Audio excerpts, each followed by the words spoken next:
Hey everyone, Ment here, doing another live lesson talking about some Hank Garland Licks. Thanks for those who joined me this past Tuesday on Instagram Live. I apologize for not posting the video.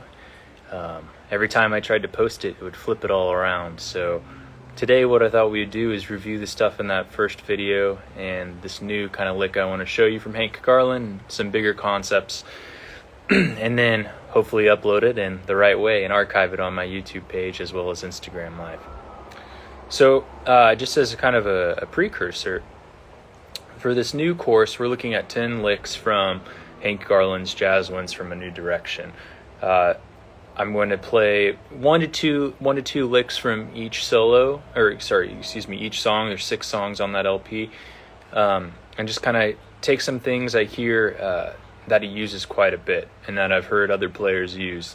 So it's probably pretty important to know if you're hearing a bunch of other guys use it. And break down those licks, play them for you, but then take those licks and show you all the different things you can do with them. Because that's probably what's most important with taking licks, is figuring out different ways to use them. So the 2 licks I wanted to show you, the one from Tuesday and this new one, hey Nate, are cool licks that I've heard in a lot of the blues and rhythm changes stuff. So this first one, as we did on Tuesday, if you're in the key of B flat and you're going from the 1 to the 6, which is the G7, if you start on the 5th and just work down the B flat scale, so that's F, E flat, D, C, then instead of going to B flat, land on the B. So if you're playing, it'd sound something like this. And that's going to be your lick, your first lick. Now this, I probably might regret saying this, but this might be like the bebop lick, because you can use this in a ton of different scenarios, which I'll show you here in a second, at least some of them. But if we're playing, I always like to apply this stuff to tunes. So if we're playing like rhythm changes Lester leaps in, this is a great one to practice because there's a lot of space. If you're playing,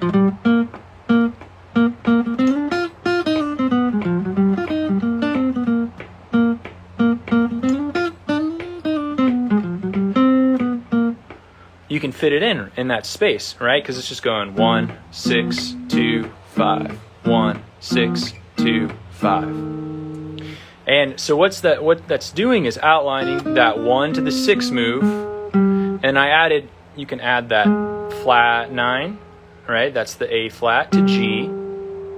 And that's over the G chord. And which would set you up into this C minor kind of area. And then if you want, to the F area.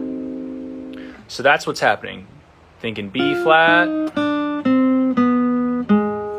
G, and then finish with some C minor to F7 or a blues lick. So one more time, I'll end it with kind of blues licks instead of harmonizing the the C and F. You have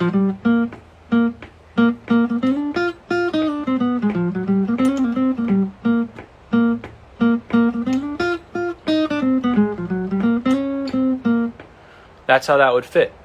So I would just play around with that and look at some other positions on the guitar you can do that. I'll leave that to you though. There's some other common ones though. The next thing I would do is start embellishing that. So instead of just playing straight down all the time, start adding some embellishments. So the first and most obvious one to me is you could start just doing filling in the spaces, as I like to call it. So if you look at the lick, you've got a chromatic that happens on the 5th fret. So just play a little triplet down, and you got it. So in context,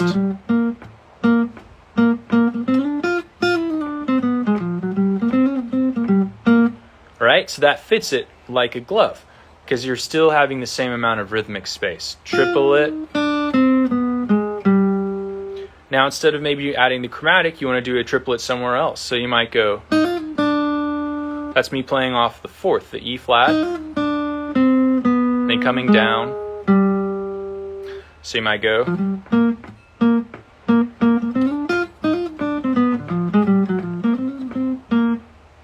That's how that would work. So by just taking, 2 little triplet embellishments, it already kind of sounds more lively and swings a little more. the next thing you can do is start on a different note of it. So maybe I don't want to start on the F. Maybe I want to wait a second and start on the D. So I might go.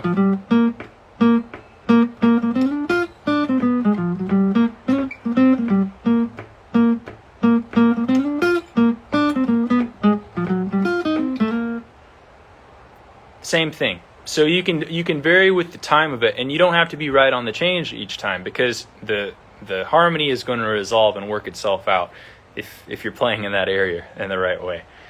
So that's what I would use with that, and I'll leave it at that for now. There's a lot you can do with it though. The next thing I would do is go, okay, well, where else can I use this lick? If we look at it as just a G lick, all right, starting on the flat 7, there's the flat 13, there's the 5, there's the 4, there's the 3, flat 9, 1. Well, what comes next in the rhythm changes progression? Well, it's B flat, G7, C minor, F7. So use that 7th lick over the F7 now. So, right, that would fit that just like a glove. So you're getting a lot of mileage out of your lick now. And you resolve right back to B flat. So to be really obvious, practice it going.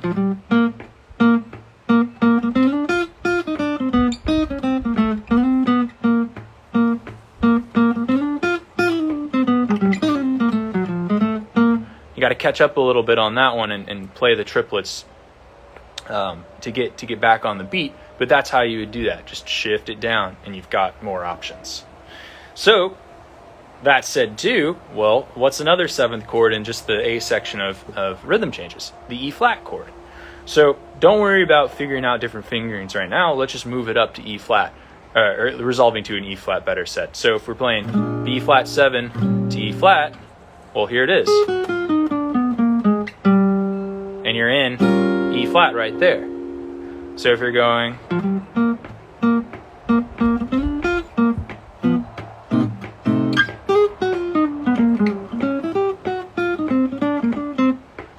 fits. It's awesome. You've now got 3 uses for it. So mess around with the rhythm of it. You've got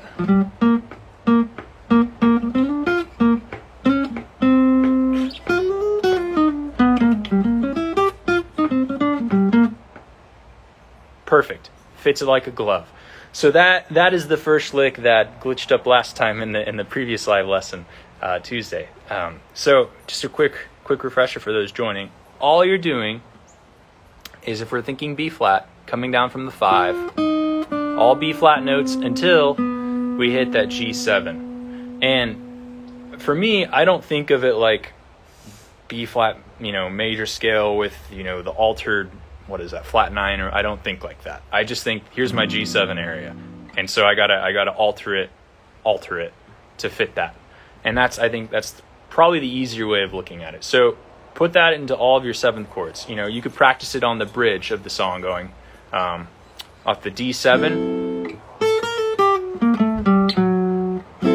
right? And then to the G, well, there it is right here. Then to the C7, and then to the F7, then back to D flat or B flat. So that's how you would use that, and you can work it through the bridge.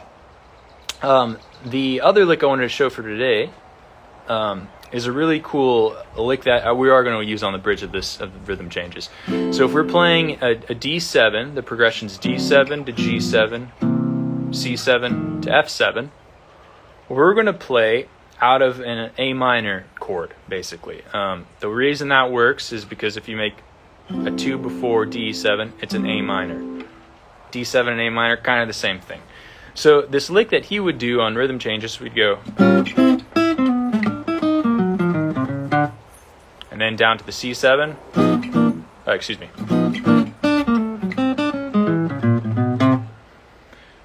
And it's a tritone lick, a little slower. You have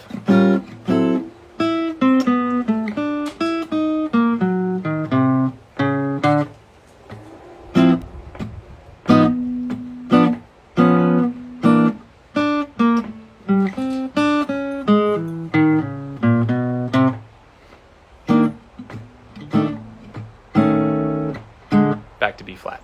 So what we're playing is out of this A minor, we're starting on the 5th, which is an E, and just coming down the triad, but adding that B, the 9 in it. So, excuse me, my dog. So you've got like that. And then we're taking the tritone of, there's two ways of thinking of this, of A minor or D. I tend to think of D's tritone being A flat 7, right? So within A flat 7, we've got an E flat minor, because E flat minor to A flat 7, that's the 2-5. You could also just think of it as the tritone of A minor, which is that E flat, right? And that gives you the E flat minor. Whatever, makes sense in your brain. So you're playing this, there's A minor, now we're thinking E flat minor, A flat 7. And so my arpeggio for that is right here. E flat, B flat, G flat, E flat. So, and the only thing to add to that to make the lick more like Hank is go, like that, resolving. So that's just surrounding that E flat, a D, E, E flat. So,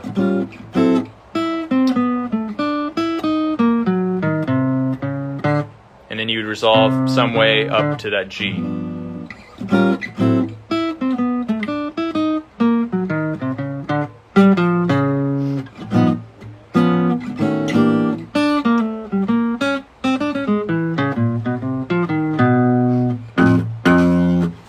That's how that would work. So the tritone is a matter of just taking whatever chord you're visualizing, whether it's the true 7th chord like the D7, you find the tritone of it, so your D, right? A flat's the tritone.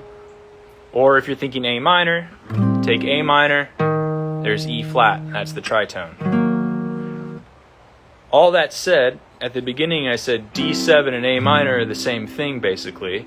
You should just think, in my opinion, A flat 7 and E flat minor are the same thing. It's just the different colors of it. So that's how you would apply that in that lick into that context. That's a lot. If you got any questions, please shoot. I'll show you some more variations on it. So instead of maybe just coming straight down, you could surround it.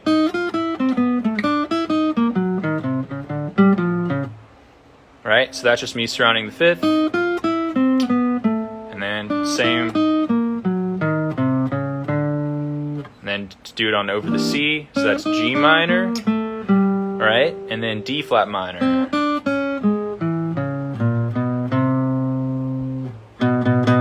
And that's how you do that.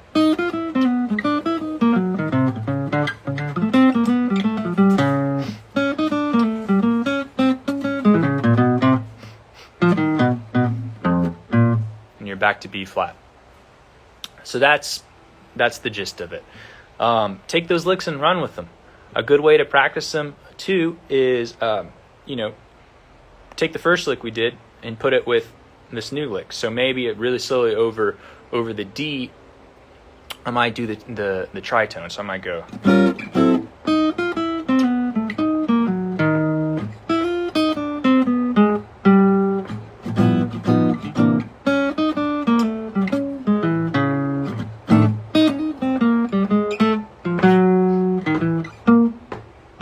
And you're back. That's how I would do that. So what I'll do here is throw all that up on YouTube to archive so you can see this, and I'll do it on Instagram as well. And just make sure to check out the new course when it comes out. It'll be out Saturday. And I'm trying to think. As always, if you subscribe in the email list that's on my homepage, you scroll down just a little bit and you can see it.